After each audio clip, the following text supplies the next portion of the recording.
Salut les loups, aujourd'hui vidéo sur les âmes qui se réincarnent. On est parti pour vos questions. Quelles sont les différentes formes que peuvent prendre les âmes qui veulent se réincarner après leur cycle? Alors, il y a ange, bodhisattva, guide intérieur, c'est tout? Je crois que c'est tout. J'espère ne pas en oublier. Et après, on peut aller à d'autres stades, des sortes de postes de fonctionnaires au-dessus. Mais si on choisit ces postes de fonctionnaires, alors dans ce cas-là, on ne peut plus revenir sur Terre ensuite.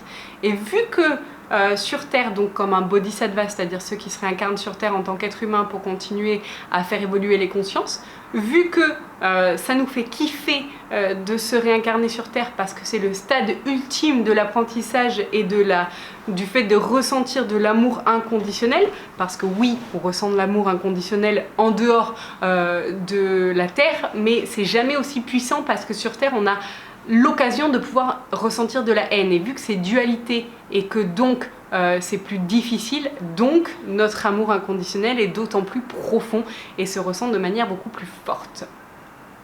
Donc, quand on a fini notre cycle de réincarnation, si on choisit les postes de fonctionnaires, on ne peut plus revenir sur Terre. Du coup, il n'y a pas beaucoup de personnes qui ont envie de choisir ces postes-là parce que notre but ultime, c'est la réincarnation terrestre.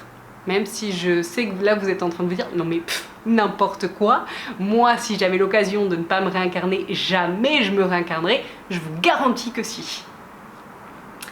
Quels sont leurs rôles précisément ? Alors, les guides intérieurs, c'est ceux qui vont t'aider dans ta réincarnation au quotidien, toi en tant qu'être humain qui vit sur Terre, donc ils vont te donner des signes, ils vont te parler en clairaudience, etc. Un bodhisattva, c'est quelqu'un qui va se réincarner sur Terre pour éveiller les consciences, et un ange, il va protéger plus que guider. Le guide guide, l'ange protège. Peut-on les reconnaître? Si oui, comment? Oui, c'est possible de les reconnaître. C'est compliqué à dire comment, c'est très subtil, c'est au niveau vibratoire. Alors expliquer des choses physiques, s'il y a des caractéristiques physiques pour les reconnaître, non, pas vraiment. Après, c'est des gens qui sont plutôt amour et qui surtout comprennent assez vite les choses et qui se réveillent assez vite dans leur incarnation terrestre. Après, on ne peut pas faire de généralité, donc comme vous savez, j'aime pas les cases, mais en général, c'est des personnes qui se réveillent plutôt jeunes.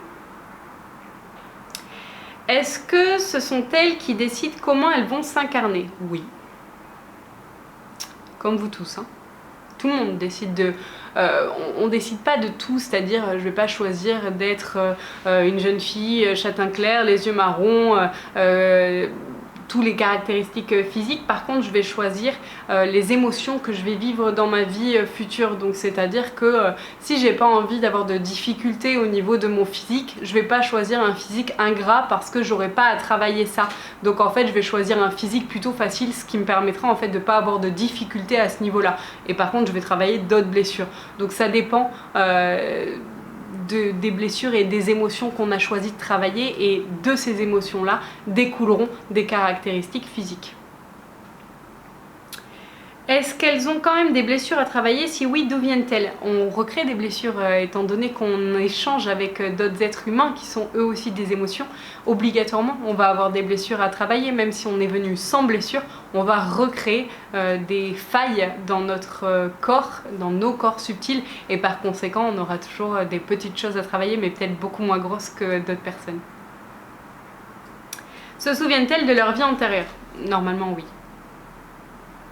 Peuvent-elles se faire aider dans leur mission? Comment? Bien sûr, les guides et les anges aident, les anges protègent, les guides guident.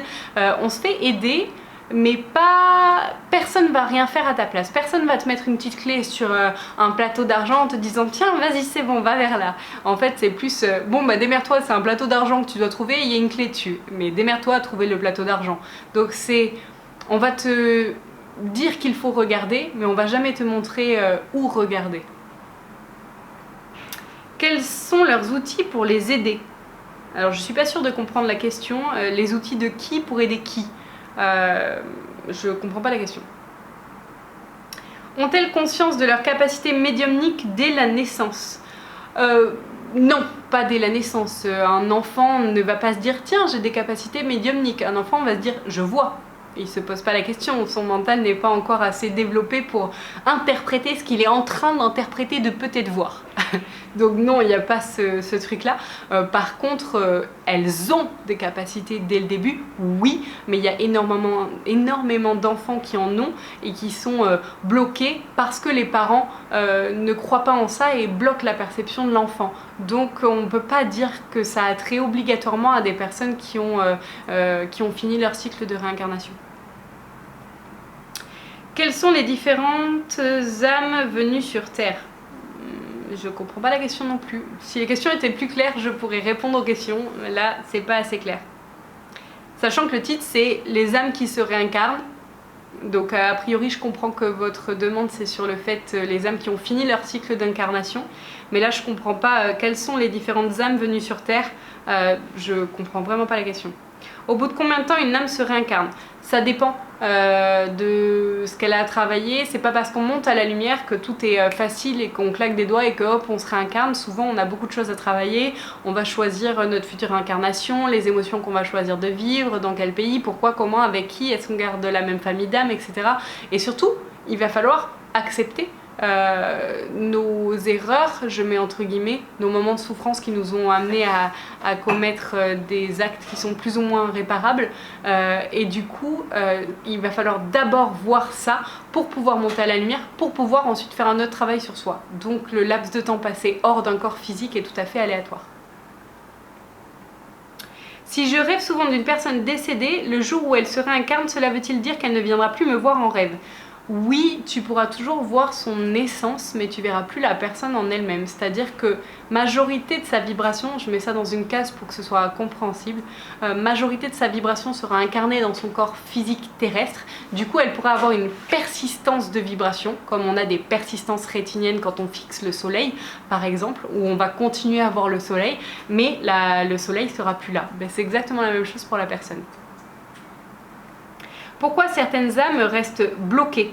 Ont-elles obligatoirement besoin des autres médiums pour monter à la lumière? Oui, oui, elles ont besoin des médiums ou de quelqu'un externe parce qu'il y a des gens qui ne croient pas en la lumière. Alors celles-là ne peuvent même pas voir la lumière parce qu'en fait elles ne croient tellement pas que leur mental les limite. Faites donc attention à vos a priori, vos jugements et vos croyances limitantes parce que c'est ce qui va faire qu'on est bloqué par la suite. Attention, je ne suis pas en train de vous dire que parce que vous avez des croyances limitantes, vous allez forcément être bloqué par la suite. Mais il y a des personnes qui sont bloquées dans le bas astral et qui ne peuvent pas avoir la lumière et qui ont donc par conséquent obligatoirement besoin des médiums pour pouvoir se sortir de là et augmenter leur vibration. Médium ou guide intérieur ou autre, bien que souvent les guides intérieurs n'ont pas le droit, encore une fois, ils te disent de regarder mais ils te disent pas où regarder. Donc si t'as pas quelqu'un d'extérieur qui t'aide à savoir où regarder, il y a des chances que ce soit plus compliqué. Maintenant, au début de la vidéo, il y avait comment on est aidé. Il faut savoir qu'il y a plein de personnes qui font des vidéos, dont moi, qui vous dit où regarder. Mais encore faut-il que vous ayez envie de regarder là où on vous dit de regarder. Parce que le guide, c'est ça. Le guide intérieur, lui, va juste vous dire de regarder. Il y a des guides terrestres qui vont vous dire essaye de regarder là. Mais si vous n'avez pas envie de regarder, personne ne peut le faire à votre place. Hein. Cela fait-il d'eux des enfants différents? Si oui, comment pouvons-nous les accompagner? Alors je présume que c'est ceux qui ont fini leur cycle de réincarnation. Oui, ça en fait des enfants différents. Maintenant, il y en a de plus en plus à l'heure actuelle. Alors après, il y a plein de parents qui vont dire « Oui, moi, mon enfant, il est spécial. » Oui, il est forcément spécial du moment où c'est ton enfant et que tu l'aimes particulièrement, c'est normal. Mais il y a des enfants qui ont effectivement fini leur cycle d'incarnation. C'est eux qui vont vous accompagner. C'est pas vous qui allez les accompagner. Peut-on communiquer avec l'âme d'une personne même si elle est déjà réincarnée? J'ai déjà répondu, donc non. Est-ce que je peux encore parler à mon cousin décédé il y a quelques années, même si son âme est déjà réincarnée? Autre part, non. Du coup, concernant la théorie de la boule à facettes, est-ce que toutes les facettes d'une même âme en sont au même stade d'incarnation et d'évolution? Pas du tout. Pas du tout, c'est le but d'une boule à facettes, c'est d'expérimenter plein de choses en même temps sur des facettes et des comportements, des émotions, des souffrances différentes et donc d'avoir un point de vue totalement omniscient. J'en étais où? Est-ce que par exemple un guide peut avoir une partie de ses autres facettes en incarnation terrestre? Oui, c'est possible. Ont-ils dans ces incarnations pleine conscience de leur mission? Pour ceux qui ont fini leur cycle d'incarnation, oui. Avant notre réincarnation, comment et avec qui choisissons-nous notre mission de vie? Passons-nous un pacte avec toutes les personnes que nous allons rencontrer? Pas avec toutes les personnes, mais avec les personnes qui vont avoir une influence et un pouvoir décisionnaire, entre guillemets, sur vous, oui. Et avec qui on choisit? Eh bien avec les gens de notre famille d'âme, avec nos guides, avec certains anges suivant la mission de vie. Et ensuite, eh bien en fait, c'est avec ceux qui vont avoir le plus d'impact dans notre vie. C'est-à-dire que si par exemple demain je rencontre quelqu'un, que ça devient ma super pote, mais que c'est juste ma pote et qu'elle n'a pas de pouvoir décisionnaire, ce qui est peu probable parce qu'en fait du moment où quelqu'un devient très très proche de toi, il y a des chances que cette personne ait une influence sur toi et donc t'aide à prendre des décisions. Mais du moment où quelqu'un va avoir une influence importante sur toi, alors il y a des chances que ça ait été choisi avant ton incarnation. Ont-ils... ça je l'ai déjà lu. Combien de cycles d'incarnation y a-t-il? Ça dépend si tu comprends vite ou pas. Y a-t-il pas un risque pour cette âme de déclencher de nouvelles blessures et de devoir repartir pour un nouveau cycle d'incarnation? Non. Oui, c'est possible de déclencher de nouvelles blessures, mais elles seront jamais assez profondes pour réenclencher un cycle d'incarnation. Toi, Johanna, tu es en train de finir ton cycle d'incarnation. Et sinon, combien de vies tu dois avoir pour finir ton cycle? Mais on peut pas faire de généralité. Pour mon cas, par exemple, j'ai eu besoin de tant de vies pour finir. Pour d'autres personnes, ça va être tant de vies parce que la personne aura compris plus vite ou moins vite. Donc, on peut pas faire de généralité. Quel signe dans notre vie actuelle pour savoir si nous allons finir notre cycle d'incarnation? Pourquoi vouloir savoir ça? À part le mental, il n'y a personne d'autre qui se pose cette question. Et puis, finir son cycle d'incarnation, c'est traiter toutes ces blessures. Donc, en s'observant soi-même et en observant nos réactions et donc nos blessures face à ce qui est émis à l'extérieur de nous, c'est comme ça qu'on pourra savoir si on galère encore énormément ou pas, et donc savoir si on est loin ou pas de finir ce qu'on est venu faire ici. Avons-nous le choix de se réincarner en humain, en ange, en guide? Si tu as fini ton cycle d'incarnation, oui. Au bout de combien de vies humaines peut-on finir le cycle? Ça dépend, si t'es rapide ou pas. Voilà, c'était la dernière question. Si vous en avez d'autres en stock, n'hésitez pas à les poser en commentaire, j'y répondrai dès que possible. Et sinon, truc qui n'a rien à voir avec cette vidéo, je vais vous faire une vidéo sur Insta TV, si ça marche, hein, sur le oil pulling. Je vous encourage à aller voir. À très bientôt!